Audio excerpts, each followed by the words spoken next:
Hey y'all, what's going on? So I have a little bit of a drive, and I was like, I haven't made any content lately, so let me go ahead and talk to the people. How y'all doing? As you can see, it's bright and sunny in here, Arizona. We have reached our winter, kind of ish.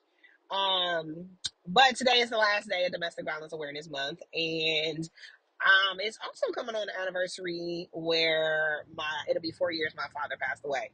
So I have really, since my book, gotten a lot of questions about like how you I'm such a daddy's girl, like how you love your daddy so much, and you talk about the things you talk, domestic violence, and it's like you throwing him under the bus. Like, legit, I didn't throw my daddy under the bus. Well, talk about it a little bit. But here's some of the things I come to understand with when it comes to domestic violence awareness, and even the men component, and kind of like the totality of it. So, like, in my home, with me being a daddy's girl and watching my father, who loved us very much, he just didn't know how to show it without control and anger. And when I learned that he got it from my grandfather, I realized my dad was just repeating what he saw. But it didn't take until many, many years for me to get that awareness. And I honestly, just knowing my father and knowing his heart, I know he didn't wake up wanting to hurt or harm anyone. But he was hurting, he was harmed. And learning about his childhood, and which, adverse childhood experiences, and learning about what that looked like. Um, he didn't just learn it in isolation. My daddy learned that by watching his father who came before him, grandfather before him. And that's literally, y'all, how cycles form. It's formed through like quiet observation, modeling, the misunderstandings. And so as a kid, as a teenager, I felt like I was caught in between. Like, I love both my parents, but I don't know what love truly look like outside our house because of that, right? So as an adult, once I got healed and I went to counseling and I started understanding, here's all the different elements of here's all the different elements of how I'm acting as an adult and how this connected back to even childhood.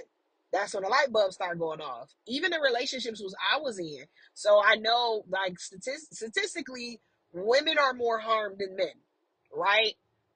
But it does not say that men are not harmed. And here's the thing with that, I began harming men with my mouth and my actions because I was determined I wasn't going to be my mom.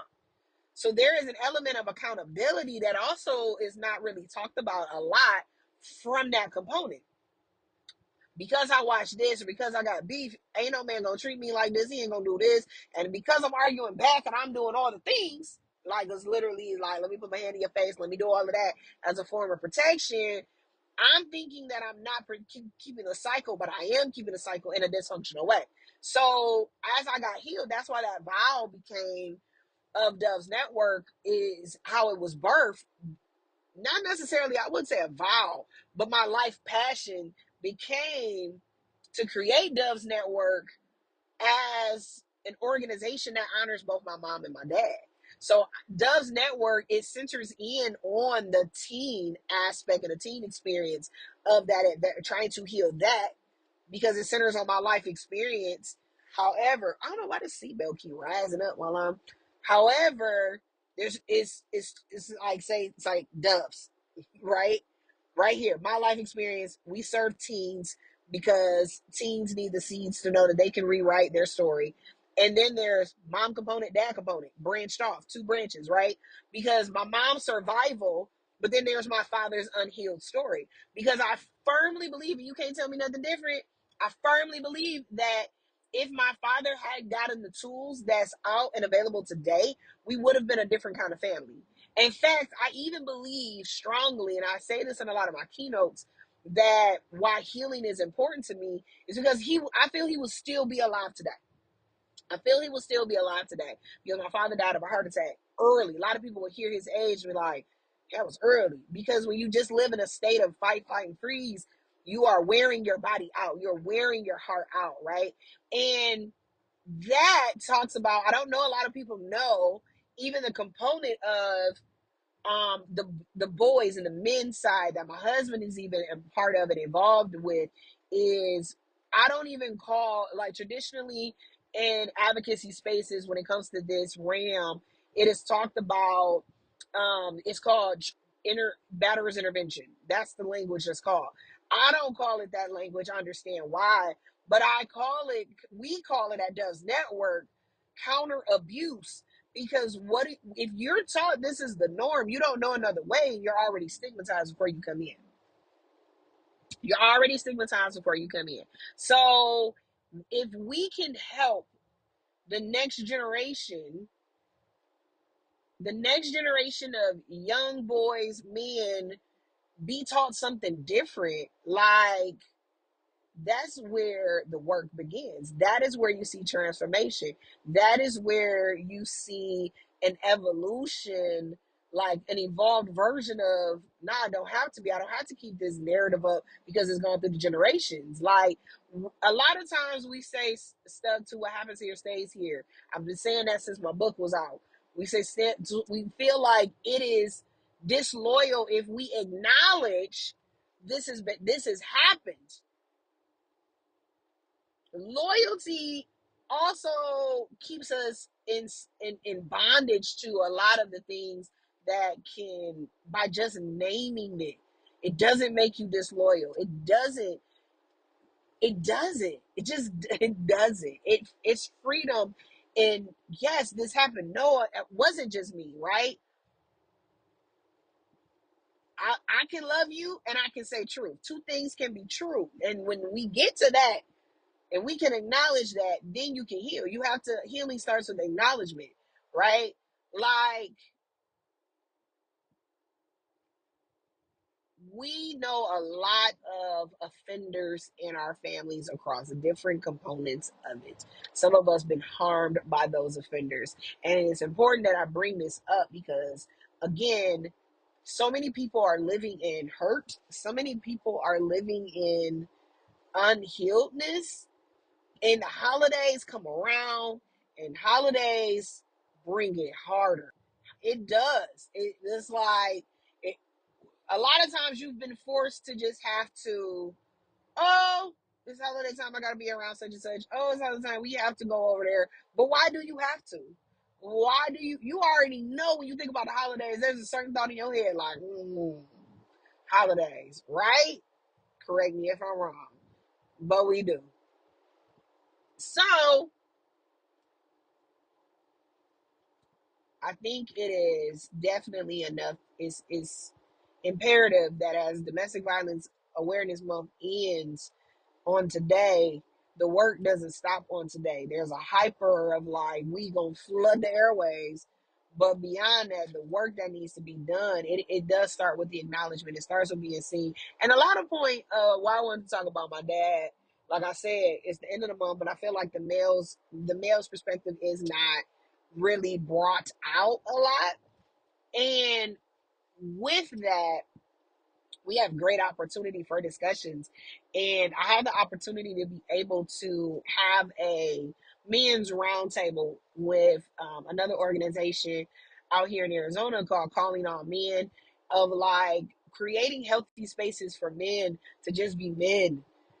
And seeing like my husband's story and hearing him talk about what did that look like, I feel like a lot of, when we can create those spaces to allow them to even share their experiences, you will hear a lot of what they went through. But I anchored this in because I always looked at the time like, snap, I told you I'm driving, so there's that. The aspect of my dad's response when he found out about my book. My dad was upset. He absolutely was upset. And it was a lot of that, what happens here. But a lot of that too was like, my father was very like, that has nothing to do with you. I was like, but it did though, right? It did. And I explained to my dad the ramifications of how this impacted me as an adult. As an adult. And looking back, these are the things that I did, Dad. These are the things that I had. You know what I'm saying? Like, if this didn't happen, I wouldn't have done that.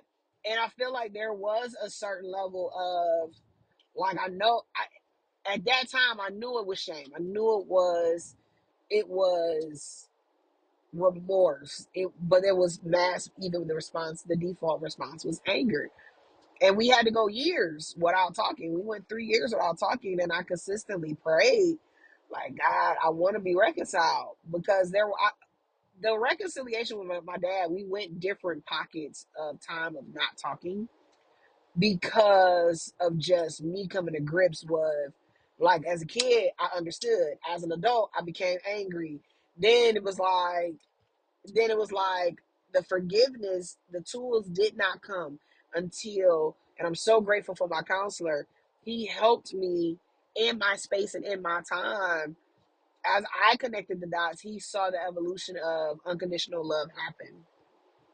And in seeing unconditional love happen, um, he was able, he was able to give me the tools to reconcile my dad. So when my book came out, which, if for many who do not know, my book was the catalyst, the launch point to start Dove's Network, um, the organization, because I didn't want to just bring awareness and not action. And so my mom actually has started like a support group, support ministry, awareness ministry, and named it Doves.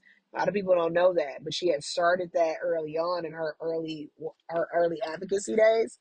And I kicked it with her, like, I feel like what she brought to me, you're supposed to help the kids. And I was like, that's your thing. But no, I was supposed to.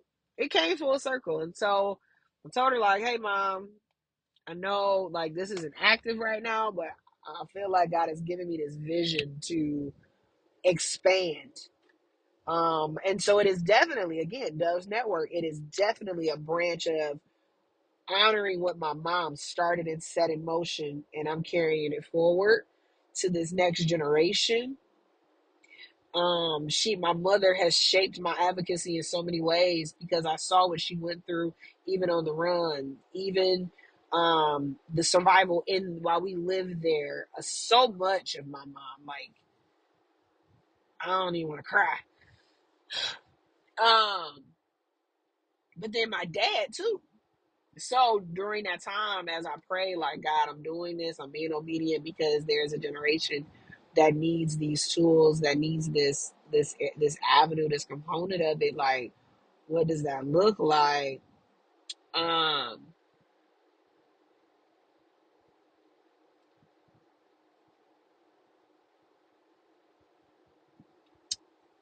God is so kind,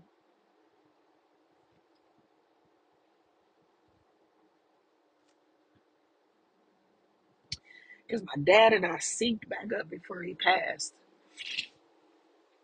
The last year of his life, and my dad and I had conversations, and it absolutely validated what I thought. Like, if he had these tools, he would still be here. And it wasn't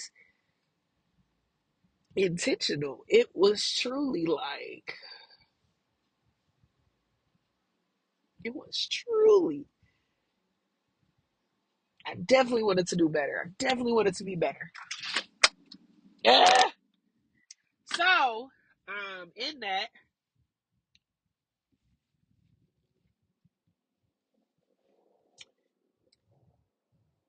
I carry my mother's legacy and my father, because what the enemy meant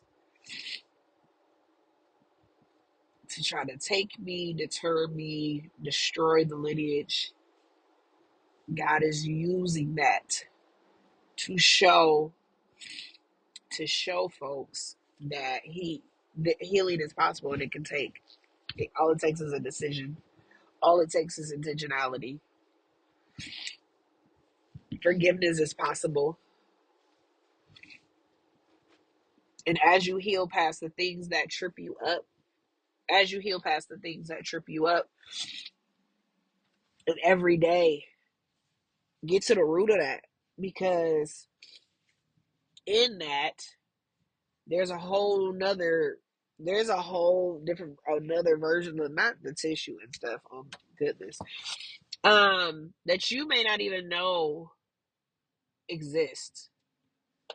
There's a whole, you may be in career paths, you may be, you may be in relationships, you may be attached to titles, you may be insert whatever here, because your form of survival told you to do that. You get to the roots of that, and man, there is a beautiful life, and I am a testimony of that. Every day is not perfect, but I have the tools to regulate, to recenter. A lot of those tools for me land in my faith as a disciple of Jesus Christ, by like the word, which is the Bible.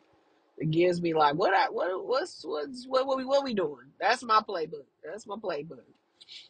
A healthy tribe, a healthy, wait, before the tribe, a healthy husband and covering. Because if I hadn't done so much of the work, I wouldn't have been able to been appreciated who was literally right in front of my face all along. Um, the tribe that God has blessed me with.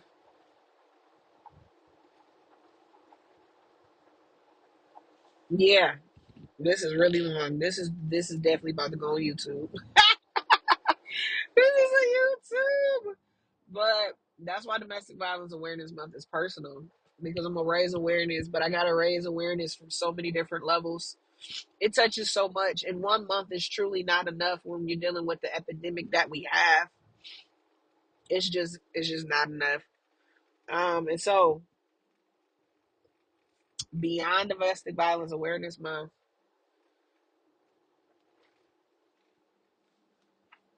these are my thoughts. These are my thoughts, and yeah, I'm gonna gather myself and finish this drive.